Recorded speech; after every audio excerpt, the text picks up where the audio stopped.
Emotional Intelligence Challenge. Today, developing your emotional resilience. I'm Philip Montrose. With my wife and partner, Jane Montrose, we help people step up, tap into the heart and soul with holistic coaching and healing. And developing your emotional intelligence is a key for many things, including your spiritual growth. As we've covered in this series, in the short videos, some key parts of your emotional intelligence, starting with recognizing your enemy, i.e., stress, dealing with that, and understanding the messages behind your emotions. They're sending you messages, as we've described. And when dealing with troubling, difficult, contracting emotions, how to access your inner resources. And we did the reset process with the miracle reframe, a wonderful process in the last short video we did, and we'll be doing some more today in the topic developing your emotional resilience.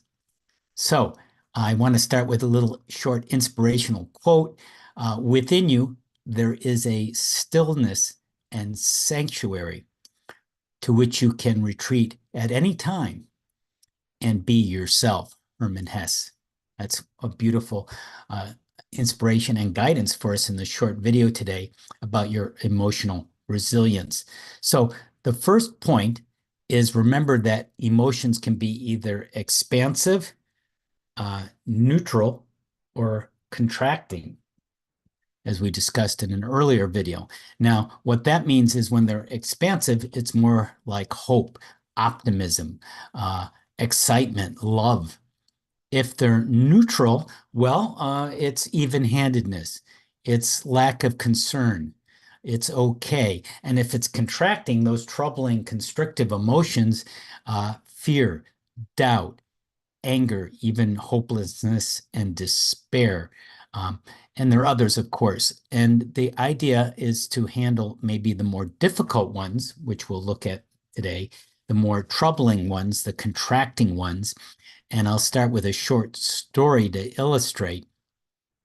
And first of all, just consider that what happens when you don't get a job or a project doesn't come through as expected. Or maybe something small, just you're stuck in traffic. So these things bring out these contracting emotions, and as I'll explain in the story, you can see what to do with them as well. In this case, it was a family conflict, another place where we can get troubling, constrictive emotions, as you know.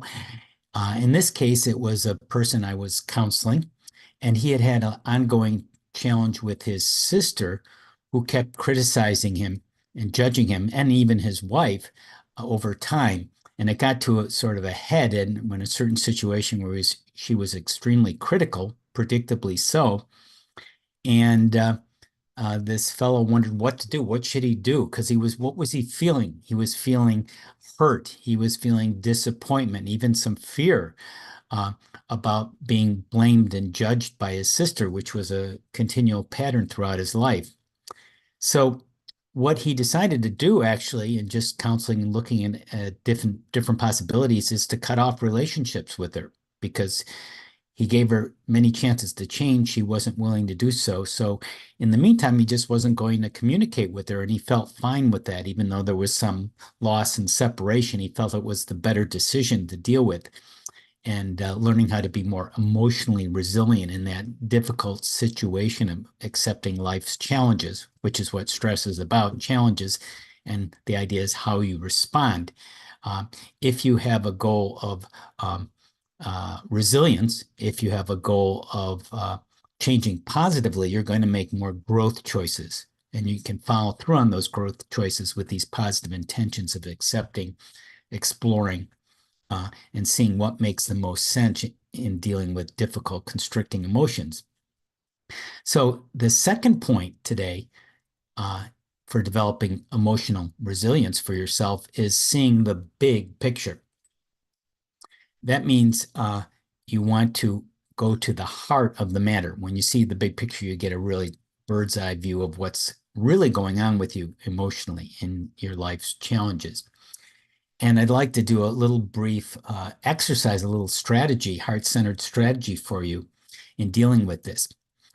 So you have this issue, this troublesome issue, and it may be something quite small. You might want to start off small, just the weather, maybe how someone looked at you, the traffic, as I said. So something's a little bothersome.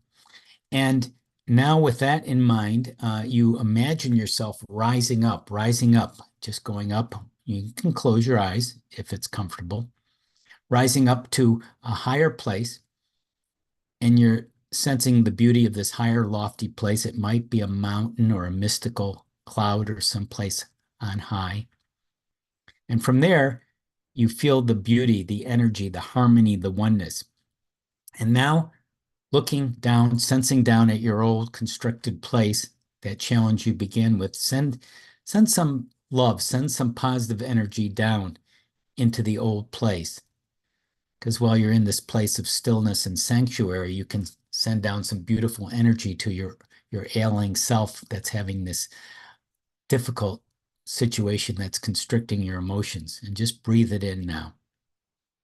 You're finding that inner sanctuary and dealing with your challenges. That's beautiful. Good. And if you want, you can open your eyes if they were closed, feel grounded, feel back in the room, present, knowing that you have that resource, that beautiful mountain mystical place you just went to help you balance those difficult emotions to get to a more neutral or even expansive place of hope and optimism. So there we go. There's some emotional resilience. I want to share your assignment for today, and that will be developing your emotional resilience by identifying a bothersome emotion you have. Could be something small, like we said, the weather, traffic, maybe something someone said to make it easier on yourself. Identify that, and now use the inner resource